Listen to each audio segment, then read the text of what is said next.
Oh, hold on, we gotta get right. Nickelodeon to murder. How Watch Me Whipping Nene ruined his life. Now, I ain't gonna lie, he was a one hit wonder. You know what I'm saying? We can all agree. But we are on the topic of how he couldn't whip his way out of this situation. You know what I'm saying? So let's get into it.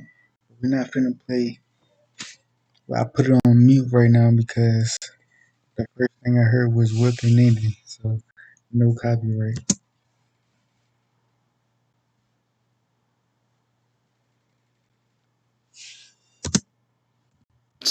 TV deals to facing life in prison. Silento, or Ricky Hawk as his classmates knew the 16-year-old, became famous overnight, seemingly. Specifically after one song, Watch Me Whip and Nene. The track is an infectious dance song that was created so people could enjoy some easy dance moves and have fun. People will be dancing and smiling all around the world for the next 30 years whenever my song gets played. In 2015, the track quickly became viral and appeared on major listening platforms like iTunes, YouTube, Vine, and SoundCloud. Soon after, the track reached number 3 on the Billboard Hot 100 and stayed there for 6 weeks straight. The single for a while was topping iTunes in 15 countries and on the UK's Shazam charts. In fact, Silento got the plaque at a renowned LA Troubadour Club as part of Capitol Records' third annual Capitol Congress event. Moreover, Silento was nominated for the Choice R&B Hip Hop Song category at the Teen Choice Awards, and he made a few appearances on different live TV shows like Good Morning America and Live with Kelly. It wasn't just the dance moves that brought Silento the fame and popularity, though. A lot of the thanks goes to the entertainment brand Dance On and the music distribution company TuneCore, which are responsible for the initial buzz around Watch Me. Before the song appeared on Dance On's radars, it reached success on Instagram and Vine, when Camille Moussard, who was head of video at TuneCore, spotted it and brought it to Dance On's attention. It was kind of like putting two ingredients together. One was the dance and the influencers of the dance network, and the other one was a song that everybody was eager to listen to, but they just didn't know about it yet. To create the hit, knowing the moves of the 21st century weren't enough, Silento worked with Bolo the producer. He reached out to him on Instagram, and he spent a couple of weeks making his case to him, as the latter had some reservations about creating the song, but in the end he agreed. For like 2 months he kept trying to tell me, hey, I got this song. It's going to be a hit record. And I thought it was the craziest idea. For a hit record, it has to be the perfect song, perfect beat, perfect timing, perfect everything. Plus, having the dance come from Atlanta, which is a very young, dance-oriented city, there were a lot of groups dancing to it online, and it spawned so many videos on these apps. Moreover, the song gave a push to other artists such as Ayo and Teo to release their songs with a similar vibe. Do not be fooled by our politeness. Our bows are made of rituals. Death is in our... Although none of them had the same potential to be the next viral craze. Watch Me was said to have grown on people because of the power of online video platforms, specifically hashtags, Vine, and Instagram video. While still being in school and getting famous, Silento said in an interview, after Watch Me blew up, the kids who were always disrespectful to me in school began to show respect and say, "What up?" to me when I would see them in the halls. Fame in high school was a blessing since the music kept me focused on working on my craft as an artist, which is what makes me happy. It was a It'll always be like that.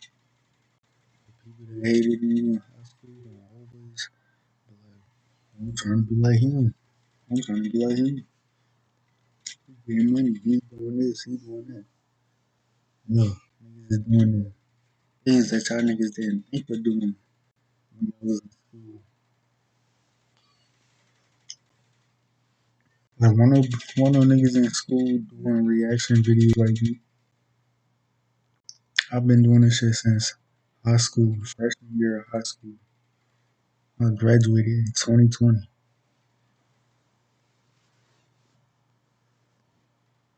Oh, yeah. Distracting to any negative energy that had come my way, and then continued about important lessons he made while being that famous among his peers. I learned that if you put in the work, believe in yourself, and ignore the noise or pressure to stop doing what you're doing and putting in the work, respect, success, and happiness will come. I always kept that positive mindset and smiled at everyone at school in the hallways, still saying hi to those who doubted me because there's no reason for any hate out there. I want everyone to win and be happy. However, at the same time, fame at such a young age taught me not to trust anyone. Follow through with my word and live my life the best way I'd want to create for myself. Need to keep going through those hurdles and do what you want to do because at the end of the day, you're in control. While it seems that being successful at a young age can bring a lot of good, it didn't seem to be all roses and sunshine for Silento, because he went through some struggles with mental health and even took a break from performing and composing to focus more on his mental well-being. In 2017, the chain of legal issues involving Silento started. The very first episode was when Silento would not leave the UAE or the United Arab Emirates due to a business dispute. The grounds of the dispute were that Silento did not show up for the two shows that he had to perform at Al Ain and Abu Dhabi on the 18th of February. As the owner of event organizer Maki Entertainment, Maki Taj El Sir Abdul Halim said, "He didn't show up. I just wanted to get my own money back. I don't want to ruin his reputation." Abdul Halim needed to recover performance fees, travel, and marketing costs, which were estimated at 300,000 dirhams or $81,500. The court ruling ordered Silento to pay the said amount of money. On the 20th of February, a travel ban was placed on Silento, and he was commanded to surrender his passport to the court until the money was paid off. A representative of Silento in the Middle East, Jenna Kadum, stated that the allegations were in question and in fact the promoter himself was guilty of not living up to his end of the deal. Silento did not cancel any shows at all. The rapper only learned of the travel ban against him on Wednesday. There was no comment from Jenna on whether Silento handed in his passport or not. The U.S. Embassy in Abu Dhabi did not comment on the matter either. Silento became aware of the legal issues early Thursday when he finished his show in a Dubai nightclub. "I can't even leave the UAE, but I'm still in the club." In the late hours of Wednesday, Silento posted a link to his Twitter page encouraging fans to donate to his fundraiser, Free Silento, so that he could return to America again. After that, in 2020, two arrests followed each other. The first one was on August 28th when Silento was booked in Santa Ana for inflicting corporal injury on a spouse or a cohabitant in a domestic violence incident. That was just.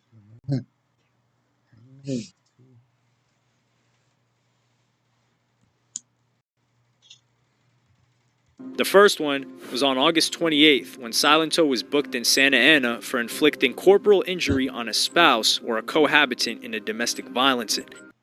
He was charged with a felony and posted bond, but was released on the same day.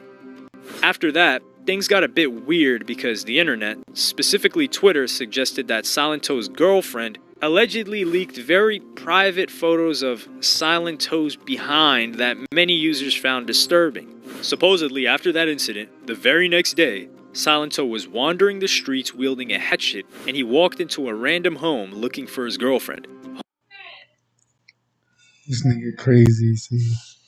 Homeowners with their children were present the moment Silento walked in and were terrified. But one of the homeowners had a gun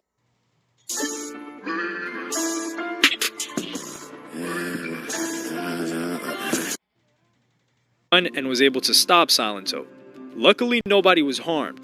In a few moments, Silento's friend came to the house and informed the rapper that he was at the wrong place. So together they took off. But LAPD officers chased Silento a block from his home and booked him and charged him with 2 counts of assault with a deadly weapon.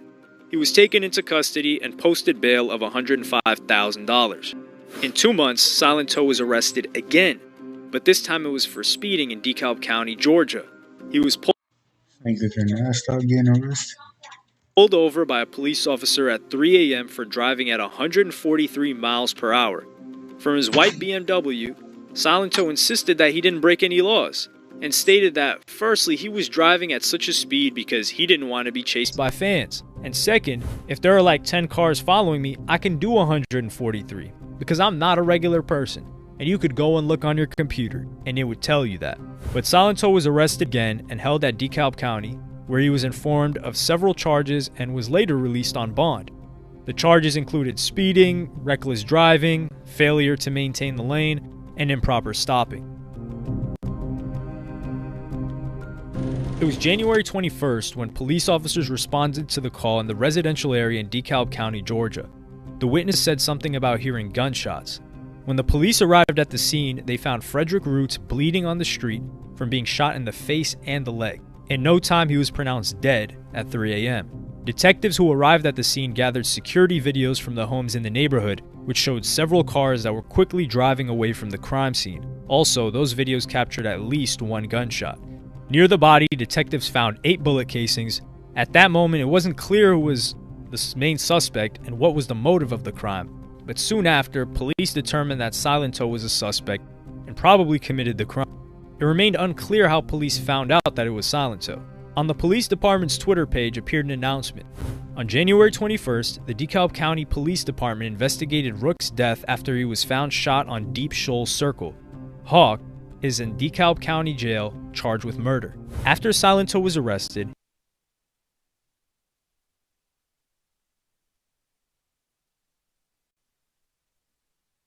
his publicist, Chanel Hudson, published the following statement on his Instagram page.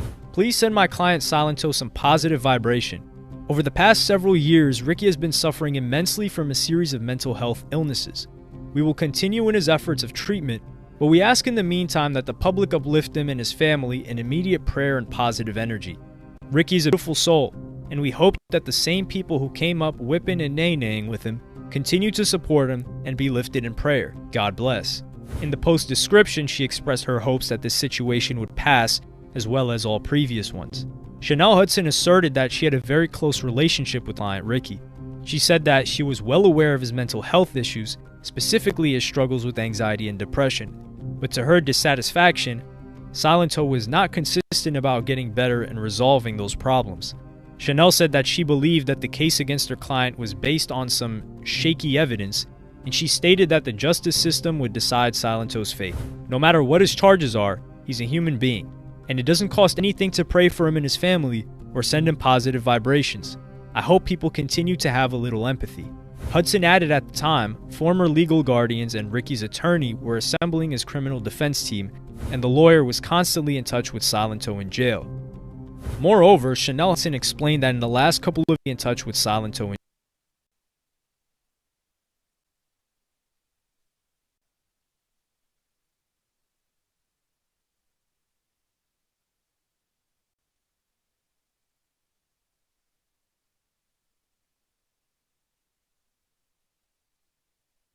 jail.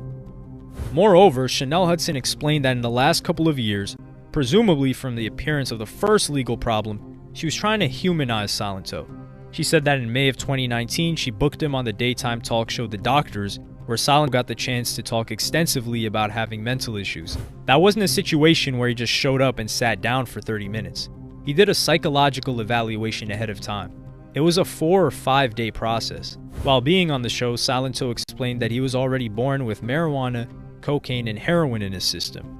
He mentioned his struggles with anxiety and depression and said that it was highly likely that he was prescribed ADHD medication by mistake. I don't know if these demons will ever go away. Chanel also pointed out the fact that Ricky was suffering from depression wasn't based on him being a failure.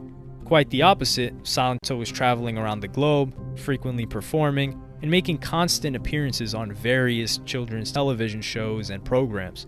But when the pandemic took over, Silento broke to pieces and allegedly attempted suicide at the beginning of 2020. But unfortunately,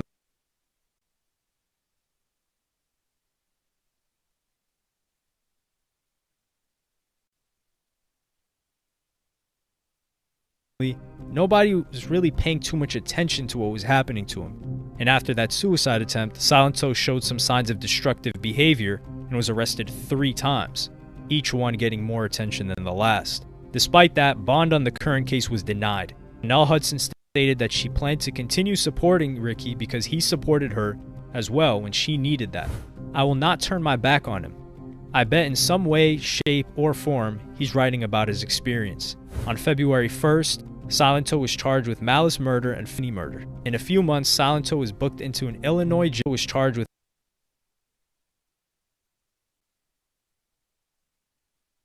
malice murder and felony murder. In a few months, Silento was booked into an Illinois jail on one count of murder. At the court hearing, June 9th, the judge looked over his mental health history and stated that he was a danger to society. Prosecutors on the cases stated that Ricky's grandparents wished their grandkid would stay in prison to prevent him from being a threat to himself and other people. And on August 3rd, he was indicted on charges of malice murder, felony murder, aggravated assault, and possession of a firearm while committing a felony. His trial is yet to begin, and he has not yet taken any guilty plea. But it's one shocking turn of events that the man who created one of the biggest children's songs of the last decade is now facing life in prison at the young age of 24.